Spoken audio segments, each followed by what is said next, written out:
Hey, what's up? How's it going? Good. Okay. Yeah, what do we have today? We are discussing religion in today's world. Okay. All right. My name is Model Goddess. And my name is Philippa Japon, popularly known as Sofriata. Okay, so religion and In today's in world. today's world. Okay, Yeah. so what do you think about the topic? It's an interesting topic. Mm-hmm. I think it's broad, but then also it can be summarized. Yeah. Depends on where we are taking it from and then what we are looking to achieve with the discussion. Yeah, I mean, when we talk about religion, I guess we're talking about the various faith of different people. And of course, people believe different things. Yeah. And in a society where people of different religious background stay or live in harmony, of course, we can say that that's a good society or that is a perfect, society.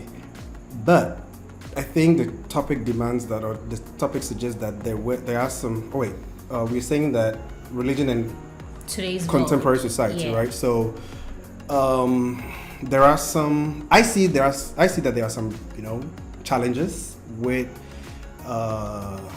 people of faith and certain aspects of our lives. So maybe we can start from there and then discuss. But what is religion from your perspective?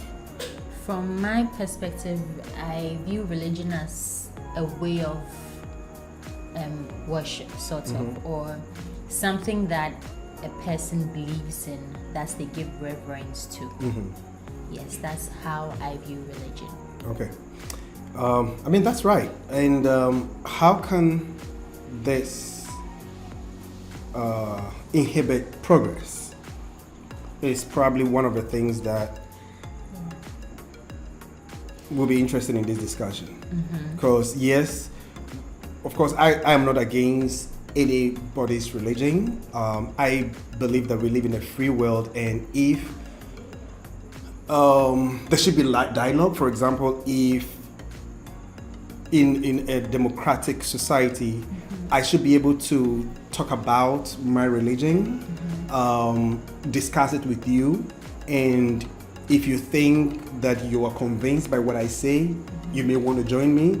If you don't think that what I'm saying makes sense, I don't think that it is by force for you to join me, because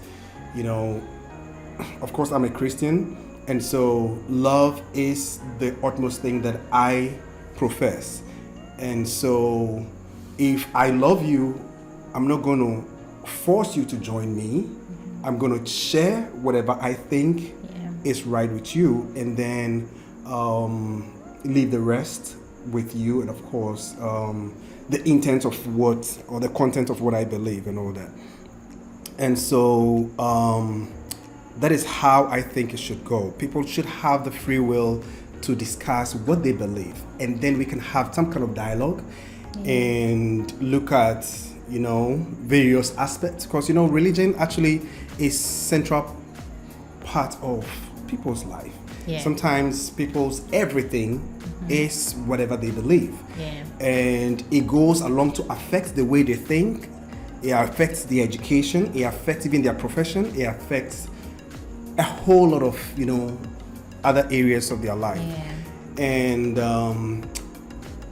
so on and so forth. I might not agree with you with maybe what you believe, but I don't have the right to stop you from doing what you think it is. Of course, everything should conform to the laws of the land, right? Because I can't say that, okay, because I have the freedom of religious affiliation, I should do something that will inhibit progress or affect humanity. That is a little bit too much, right? And so that is what I think religion should be generally. What do you think? I agree with you. I think earlier today when I was on my way here, I was reading something like the sociological aspect of religion, where it mentioned that religion is supposed to contribute to people working for a good reason, like for development. It's supposed to contribute to stability and unity in a society. So when you spoke about accepting people's religion as it is and then not stopping them, I think we've also had instances where we've had one religion fighting against the other religion because they are possibly not of the same belief. But if you're looking at this functions of religion as stated in what I was reading earlier today, I think that religion should be a common ground where we all come to agree that we are working towards this. And then in as much as my religion is different from yours, it's about being a part of society. And so we come together to work towards a greater good. Okay, so feeding off from what you said, if we have to go into specifics in religion, different religion also, or some religion also advocate for certain things, right? And I'm just trying to be a little bit careful because it's a very sensitive area. Because, for example, when people believe that it might not necessarily be the rule itself. People might have different interpretation of whatever their scriptures are. But situation whereby somebody who is not from one particular religion is beaten to death because the person is supposedly has done maybe said something against another religion's maybe prophet or something. I think that is a little bit problematic because we talk about tolerance, right?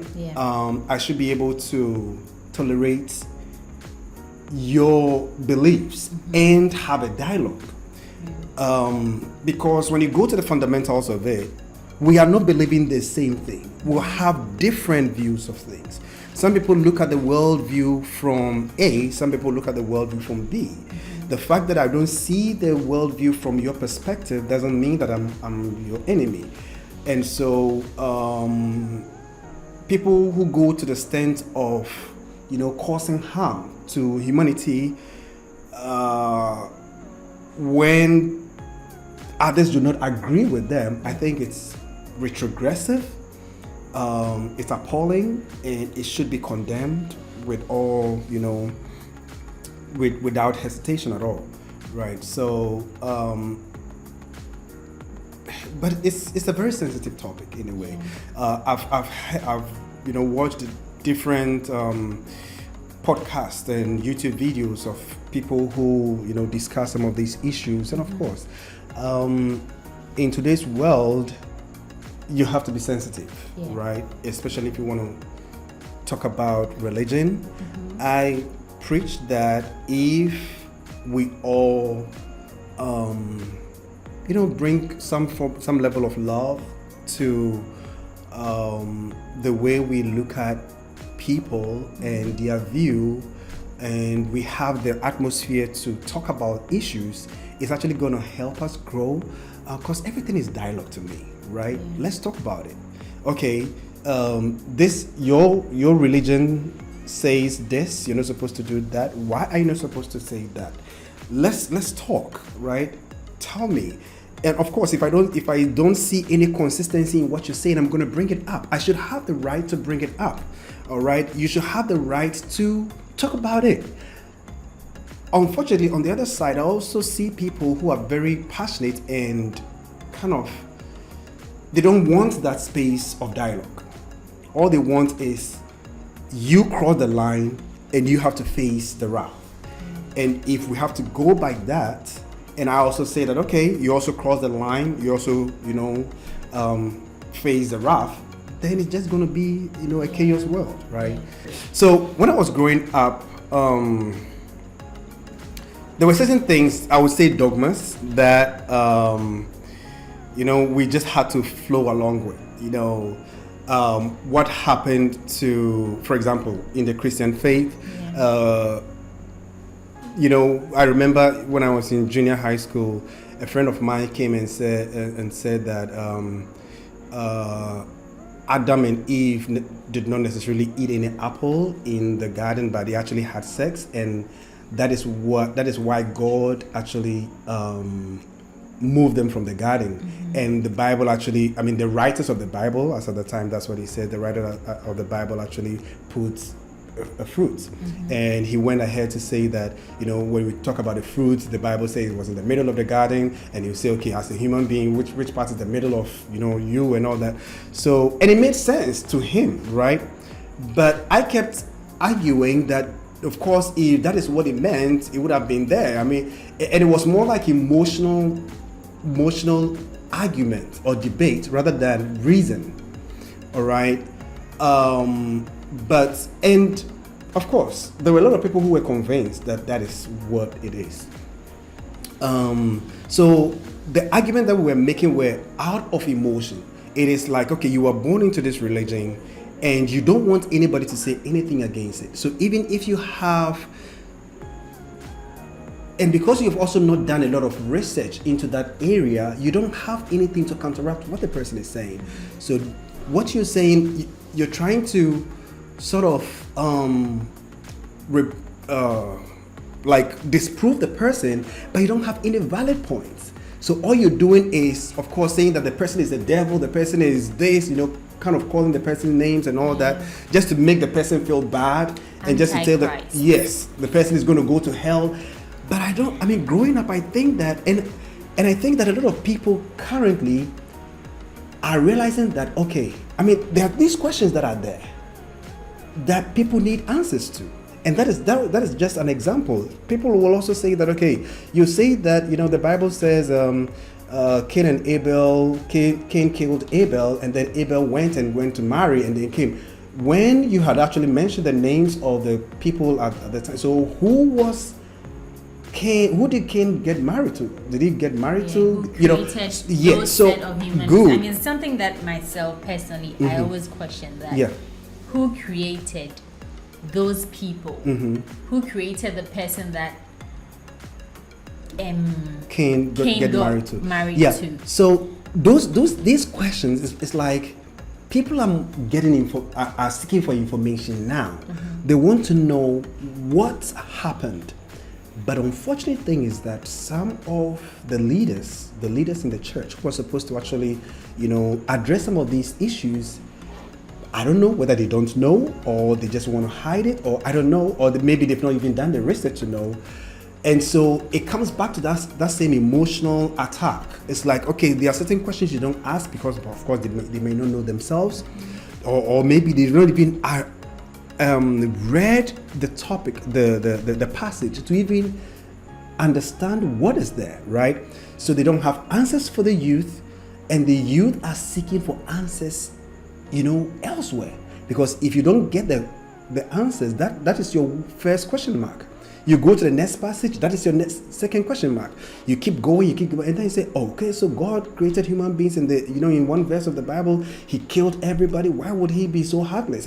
So people build questions upon questions upon questions, and of course, at the point, people say, okay, now I don't believe this, I would rather become an atheist. And of course, there are people who have also researched, who have gone the opposite and have done intensive research, and they are proven to have holes in the Bible or whatever religion that people believe in, and so they come with that strong attack. And if these religious leaders do not give answers, the youth who are seeking, they get confused, and then it's like, okay, it is either let's follow because my parents are following, or let me just follow by my heart. I don't really understand what I'm doing, right? Okay. So then, of course, people could become atheists or probably divert to other areas that they feel comfortable with. But for me, I think that there are answers to some of these things, because when you read the account of Cain and Abel, I mean Cain after he went and all that, when you read the past, it's been a long time since I read that, so forgive me if I don't give the exact part, but of course that same Genesis, I mean the beginning part, it says that Cain went out, and of course the first two people, Adam and Eve had many other sons and daughters, right? So it wasn't just two people. So if people would just spend a little more time to analyze the passage, you realize the answer is right there. So all those things could be there. But to me, it was God doing his own thing in the beginning, and he decided to do whatever he wants in the beginning. Unless we take that, power out of him and think that, okay, he is just like any human being, so we can judge him by human standard, then there might be a problem. But you see, this issue of let me follow because that's what my parents are following. I think it cuts across everywhere. Yeah. But then again, you realize that today there's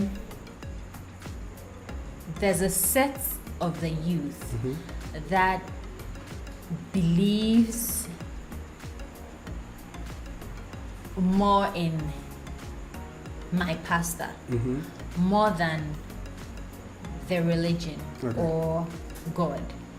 And then there's a set that believes in God. Then there's a set that I'm an atheist, not because they've sought to find out anything about the various religions for them to say that, okay, I'm not interested in any religion. And so I wouldn't want to mention church names, okay, but there's a church that makes me think that, is it God you're worshiping or human being? Because in this church, when their pastor commits a crime, or if their pastor does anything bad, you don't talk about my pastor. They are going to defend their pastors with everything in them. And so are we worshiping God or we are worshiping human being or the leader? I think there is that tendency for people to see the one who leads them as untouchables, right? And so they are so very emotionally attached to these people, to this particular people, and they think that they are beyond, fault, or they are beyond. Does this come to the quotation that says, "Touch not my anointed and do my prophets no harm"? We have to get the context of that particular verse. Peter was part of the disciples of Jesus. At the time of Jesus, people saw Peter as a disciple of Jesus. But at the point, Jesus told Peter, "Get behind me, you Satan." Satan, yeah. You understand? So if you can touch the anointed of God, why did Jesus even rebuke Peter at that point? Perhaps we will say that, okay, Peter at that time wasn't the Peter we know after Jesus Christ. Okay, we can give that. But even when you look at the disciples after Jesus Christ, there were some, back and forth between some of them. Yeah. Should we say that they are not? They were anointed, so they were beyond fault. I have not analyzed. I have just glanced that particular quotation that you just mentioned. I've not actually. It's been a while since I looked at it. But when you look, I remember that when you look at that particular quotation, it is in the context of something which is far from you telling a pastor that, hey, you're going down. Let me give an example. Some people might know Reverend Ravi Zacharias. Ravi Zacharias. Do you know what happened to him after his death? I think there was an scandal about sex. Yeah. When Ravi was alive, the church protected him because people saw him as, of course, the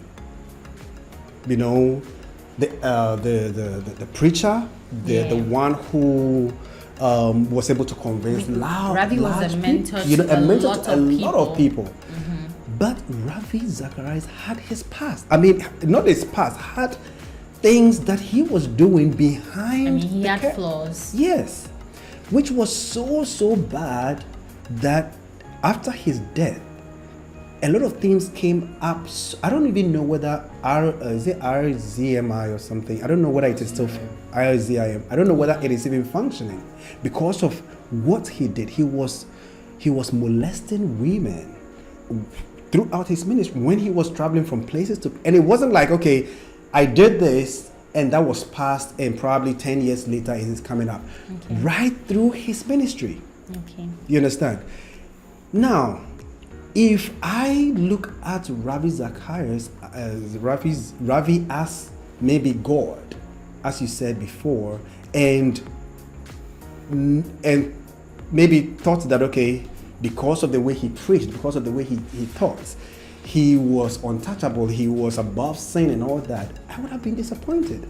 I would probably say, okay, I'm not going to be a Christian again because the one who actually, showed me the way is as worse as anybody else.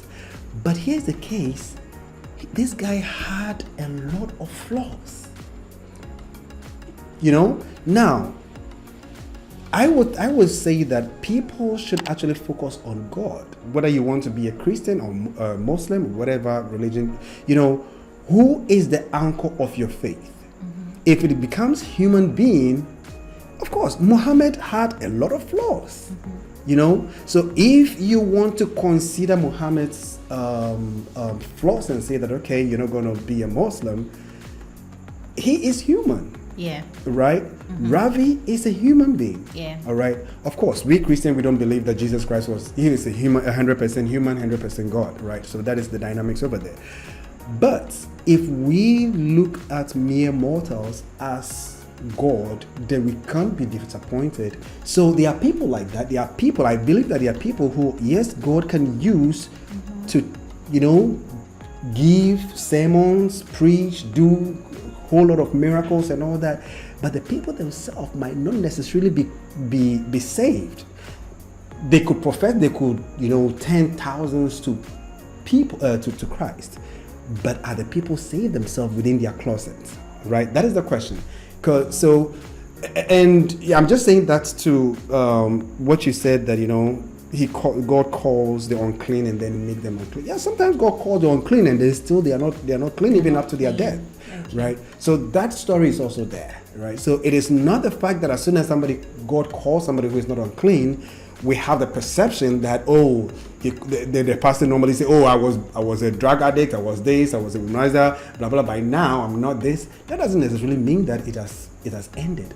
That part is between you and God. So what would be your last words on religion in today's world? I think that people should be more tolerant with their religious belief. They should open the space for dialogue, and that is one thing I like about Avram Ben Moshe. He has his debate. He talk about what he thinks is the truth. Pastors should have the courage, or researchers of the Bible should also have the courage to also talk to him. It is not a banter, right? It is not like, I know more than you, or when you don't believe what I believe, you're going to hell, and they make hell like everybody's gonna die. It's appointed unto man to die once. You don't even know. Yeah, but at the point when people open up for this dialogue, you learn from each other. You learn what you don't know, because people are going to bring things up. You don't antagonize the person and think that the person is evil, the person is this and this and that. If you have your facts, if you've done your research, go face him. Let's do the debate. Let's talk about it. Let's reason together. And the more people reason, the more people, look into things and say, okay, I didn't actually know this before, right? So I think people should be more tolerant in that respect, and also people should actually do their research well. They should, if it is a Bible you believe, you make sure that you understand. You spend time. You listen to debates. You listen to people who have actually, gone through those paths and are, interpreting the Bible. Of course, you can have different, mentors who are well versed in that area, and of course, get more information, and then you can also talk. Because I hate that whole argument of, if you don't understand, if you don't believe what I believe, it means you are doomed to hell. Come on, I mean, God have mercy on you. Yeah, He will have mercy on other people. I understand it, and then we had this family friend who at a point became a Krishna, and we think that it's only in Christianity that the Bible says that do not be equally yoked with an unbeliever. Everyone else's religion actually preaches that we shouldn't be equally yoked with an unbeliever. And so once you don't belong to my religion, you are a devil. Yes. That's but then not right. I think that, I don't look at it like that. Yes, we should really consider the fact that before religion, we are a society. You live in a house where there's someone else in a different religion in there. I think we should look at unity first, because we are a society, before we bring in religion. Religion shouldn't be the reason why we tear each other apart. That's right. We should love each other, like you mentioned. We should always dialogue, even if it turns into an argument. It shouldn't be an argument where blood is being shed or someone's being hit. And so in everything that we do, we are human first before religion. That's right. Yeah. That's right. Yeah, you were talking about do not be equally yoked with. How about Paul saying that when I go to these people, I behave like them so that I can win some for Christ? Is he being equally yoked with unbelievers? He's not. Exactly. So sometimes we have to look at chapters, quotations in context, and or else then we'll say that there's a lot of contradictions, right? That is where some people get some of these ideas. Assuming meanings in a way that they don't mean. Yeah, so when people do not find or look at scriptures in its context, if you should not be equally yoked with people, who are you going to bring to Christ? Because as soon as you go to people who are worshiping, let's say, a religion that is not you're going to them to preach, for instance. In some way, you are invading their space. Yeah, that is being equally yoked with some people, right? And I think that we just look at the literal meaning of things, right? Because traditionally, so long as I have given you that space to come and preach, there is some kind of connection, there is some kind of agreement in that space. So you are equally yoked with that person. Now, when you're talking and then people come and they are responding to whatever you're saying, you're equally yoked with that person, right? Some people will say, oh, it means that don't go and sit and drink or don't go to the, So, that's the person's definition of being equally exactly. yoked, So I think that love should lead. If we profess love to people, if we create the atmosphere to dialogue. Okay, if you want to preach, of course preach. If some people have questions, you don't know the answer, say, okay, you rose a good point. I want to go and do my research. Let's come back. Let's have a dialogue. Let's talk together. Okay, and I think that will help society go and of course be a better place for us all. Unity. Yeah.